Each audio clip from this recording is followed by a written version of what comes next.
아멘. 좋으신 하나님이 주시는 은총과 또 평화가 사랑하는 여러분들과 함께 하시기를 빕니다. 오늘의 본문은 에스겔서 19장인데요. 오늘의 본문은 어, 슬픈 노래를 뜻하거나 또 장례식에서 불리우는 방송식 방송곡과 같은 애가의 내용입니다. 이 애가는 이스라엘 지도자들의 잘못을 지적하면서 앞으로 그들이 받게 될 심판에 대한 경고이기도 합니다. 오늘의 애가의 내용도 수수께끼의 형식을 띠고 있는데요. 2절입니다. 부르라 내 어머니는 무엇이냐 암사자라 그가 사자들 가운데 엎드려 젊은 사자 중에서 그 새끼를 기르는데 또 19절입니다. 내 피에 어머니는 물가에 심겨진 포도나무 같아서 물이 많음으로 열매가 많고 가지가 무성하며 오늘의 애가는 암사자와 포도나무라는 상징을 통해 이스라엘에 맞닥뜨리게 될 일들을 경고합니다. 이 상징들을 그렇다면 하나씩 살펴보도록 하겠습니다. 먼저는 암사자입니다. 사자는 전통적으로 유다를 상징했습니다. 이것은 아버지인 야곱의 축복과도 관련이 있는데요. 창세기 49장 9절입니다. 유다는 사자 새끼로다. 내 아들아 너는 움킨 것을 찢고 올라갔도다. 그가 엎드리고 웅크림이 숫사자 같고 암사자 같으니 누가 그를 범할 수 있으랴.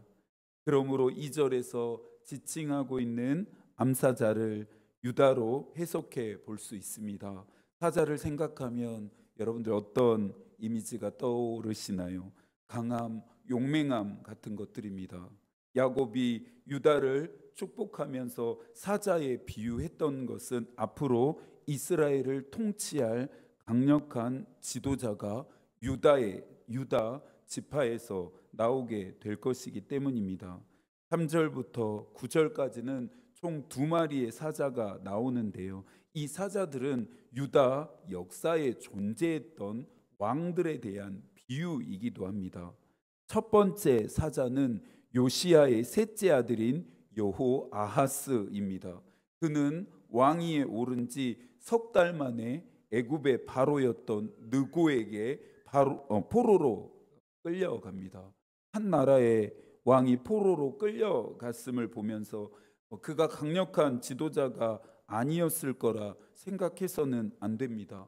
성서는 왕들을 정치력, 외교력, 군사력 등으로 평가하지 않기 때문입니다. 여호아하스가 애굽의 포로가 된 것은 아버지인 요아스처럼 하나님이 보시기에 선하지도 않았고 또 여호와의 목전에 악을 행했기 때문이었습니다. 먹이 물어뜯기를 배워 사람을 삼켰다는 이 표현은 곧 그의 악행에 민낯이기도 합니다. 갈고리에 꿰어 포로로 끌려간 그의 마지막 모습은 비참하고 또 처참했습니다. 5절입니다. 그 새끼 하나를 또 골라 젊은 사자로 키웠더니 또 다른 왕이 유다의 역사에 세워졌음을 암시하는데요.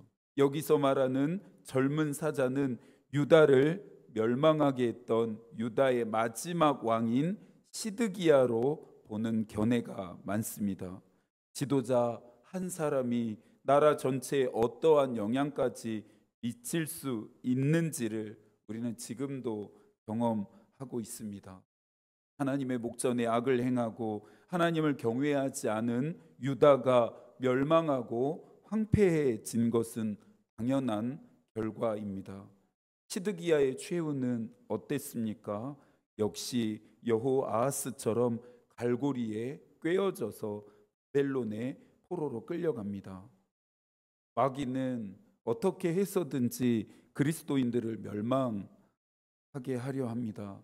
하나님의 뜻을 따라 살지 못하게 해서 구원에 이르지 못하게 하는 것이 마귀의 목적입니다. 갈고리에 꿰어 포로로 끌려갔던 왕들처럼 그리스도인들을 죄로 인해 무너지고 넘어지게 해서 영원한 어둠 속으로 끌고 갑니다.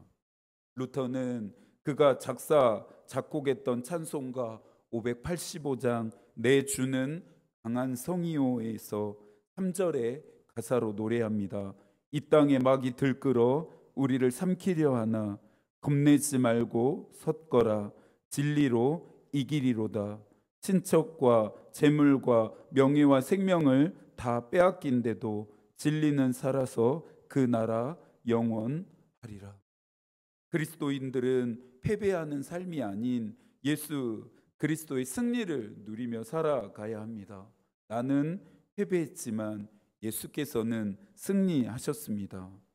예전에 내가 어떤 사람이었는지를 여전히 자랑하는 분들이 있습니다. 예전에 어떻게 믿음 생활을 했는지를 하나씩 열거하며 그 당시의 열정과 또 열심을 뽐내어 봅니다. 그런데 여러분, 예전에 믿음 생활을 어떻게 했는지는 하나도 중요하지 않습니다. 지금 믿음 생활을 어떻게 하고 있는지, 앞으로 믿음 생활을 어떻게 해 갈 것인지가 훨씬 더 중요합니다. 암사자로 불리우며 영광을 누렸던 유다 왕조였지만 결국 그 끝은 참담한 멸망이었습니다. 우리는 바울이 말한 것처럼 그리스도에게서 끊어지지 않았는지, 은혜에서 떨어지지 않았는지를 늘 점검하며 하나님께 돌이키고 돌아설 수 있어야 합니다. 10절의 말씀도 한 번 더 읽어볼까요? 내 피의 어머니는 물가에 심겨진 포도나무 같아서 물이 많음으로 열매가 많고 가지가 무성하며. 에가에 등장하는 두 번째 상징은 포도나무입니다. 물가에 심겨졌고 열매가 많고 가지도 무성하고, 유다가 얼마나 풍성하고 충만했는지를 이 포도나무 비유를 통해 다시 한번 알 수 있습니다. 그런데 그랬던 유다였기에 그들의 멸망은 더욱 충격적일 수밖에 없습니다.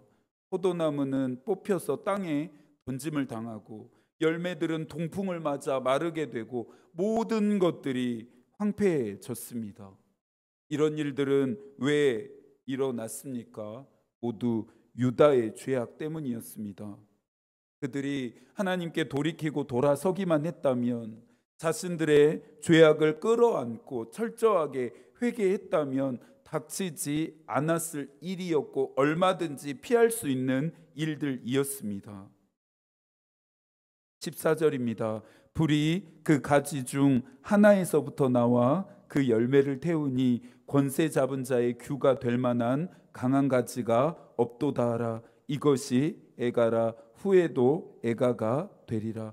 불이 나와 다른 가지와 열매들까지 모두 태우게 되는데요, 이 불은 조금 전 설명드렸던 것처럼 유다 왕조를 멸망하게 한 시드기야 왕을 지칭합니다.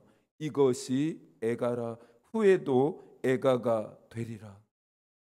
이 구절로 인해 더 이상 유다에는 희망이 없는 것처럼 느껴집니다.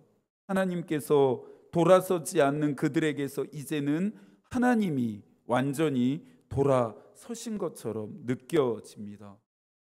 그런데 여러분, 이 애가는 희망의 노래이기도 합니다. 이것이 희망의 노래라. 후에도 희망의 노래가 되리라.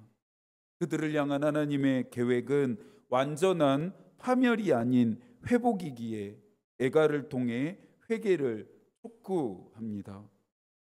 만약 하나님이 이스라엘 백성들을 정말로 버리실 계획이었다면 오늘까지 이어지는 에스겔서의 이야기들은 의미가 없습니다.